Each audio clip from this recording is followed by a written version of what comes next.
অনেক পুরুষটা আছে বউয়ের ছবি ফেসবুকে দিয়ে বলে আপনাদের ভাবি কেমন হলো বললেন। অনেক পুরুষ এ কাম করে না? ফেসবুকে আবার কমেন্টে নিচে দিয়া দোস্তরা লেখে দোস্ত ভাবি অনেক সুন্দর মাশাআল্লাহ, আবার মাশাআল্লাহ লেখে। এরপরে আবার দোস্ত আবার রিপ্লাইতে দেয় কি ধন্যবাদ দোস্ত, মানে আমার বউরে তুই সুন্দর বলছস তার মানে তুই দেখছস, মনে মনে জল্পনা কল্পনা করছস, করে আবার লিখছস, এই জন্য তোর ধন্যবাদ। যে সমস্ত বোরকার মধ্যে কারুকার্য আছে অনেক বেশি, বোরকার মধ্যে আবার মডেলিং হয়, অবাক করা বিষয়। কিয়ামতের আগে যে আসলে আরো কত কিছু হবে। এই বোরকার উপরে যদি মডেলিং কারুকার্য হয়, চাকচিক্য হয়, বোরকা যদি খুব টাইট ফিট হয়, বোরকা যদি এমন হয় যে বোরকা বরং পুরুষের দৃষ্টিকে আরো বেশি আকর্ষণ করে, তাহলে এই বোরকা ঢাকার জন্য আরেকটা বোরকা লাগবে। তা না হলে পর্দা হবে। পর্দার উদ্দেশ্য হলো নিজের সৌন্দর্যকে অনাবৃত করা, নিজের সৌন্দর্যকে ঢেকে রাখা, এটাই হলো পর্দার কি উদ্দেশ্য। সেখানে যদি পর্দার উদ্দেশ্যটাই নষ্ট হয়ে যায়, তাহলে এই বোরকা পরলে পর্দা করার যে নির্দেশ সেটা পালন হবে।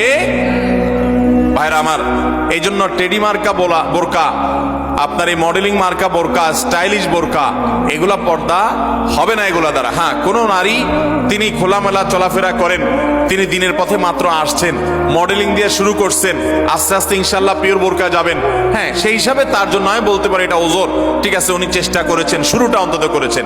কিন্তু ভাইরা, পরিপূর্ণ পর্দা করতে চাইলে এই মডেলিং বা স্টাইল মার্কা বোরকা হবে। আচ্ছা বলেন তো, আপনার আমার মা বোন বা স্ত্রীকে যদি আমরা বাহিরে নিয়ে যাই, তাদের সাথে আমরা বাহিরে যাই, তারা যদি খোলামেলা পোশাক পরে যায় বা এমন পোশাক পরে যায় যেটা সব পুরুষের দৃষ্টিকে আকৃষ্ট করে, তাহলে অন্য সব পুরুষরা তার দিকে তাকাইলে আপনার কাছে ভালো লাগে না খারাপ লাগে? কেমনে খারাপ লাগে? অনেক পুরুষটা আছে বউয়ের ছবি ফেসবুকে দিয়ে বলে আপনাদের ভাবি কেমন হলো বললেন। অনেক পুরুষ এ কাম করে না? ফেসবুকে আবার কমেন্টে নিচে দিয়া দোস্তরা লেখে দোস্ত ভাবি অনেক সুন্দর মাশাআল্লাহ, আবার মাশাআল্লাহ লেখে। এরপরে আবার দোস্ত আবার রিপ্লাইতে দেয় কি ধন্যবাদ দোস্ত, মানে আমার বউরে তুই সুন্দর বলছস তার মানে তুই দেখছস, মনে মনে জল্পনা কল্পনা করছস, করে আবার লিখছস, এই জন্য তোর ধন্যবাদ। ভাইরা আমার, মানুষের বিবেক যখন লোপ পেয়ে যায় তখন সে হিতাহিত জ্ঞান হারিয়ে ফেলে। আমাদের মা, আমাদের বোন, আমাদের মেয়ে, আমাদের স্ত্রী, তাদেরকে নিয়ে আমরা যখন খোলামেলা পোশাকে যাব, কোনো বিয়েতে আপনি যখন যাবেন, কোনো মার্কেটে যাবেন, একেবারে চাকচিক্যপূর্ণ পোশাক, একদম খোলামেলা অশ্লীল, তো জগতে বা রাস্তায় যত পুরুষরা তাদেরকে দেখবে, এর এই সৌন্দর্য দেখার পর পুরুষদের মনে মনে তাকে নিয়ে বাজে চিন্তা, জল্পনা কল্পনা, মনে মনে জেনা, এটা হবে কি হবে না? না, হবে না। সবাই কি বাজে চিন্তা করে আপনার মতো? পবিত্র চিন্তা করতে পারে না? কি বলেন ভাইরা আমার? যারা নিজেদের বউকে নিয়ে এটা নিয়ে সন্দেহে আছেন, আমি তাদেরকে বলতেছি, আমাকে উত্তর দেওয়া লাগবে না। আপনার নিজেকে প্রশ্ন করেন, নিজের বিবেককে প্রশ্ন করেন, আপনি এরকম মহিলা রাস্তাঘাটে দেখলে আপনার কি হাল হয়? আপনি যা যা চিন্তা করেন, আপনার বউ, আপনার মা বোনকে নিয়ে এভাবে আপনি বের হলে অন্যরাও সে চিন্তাই করে।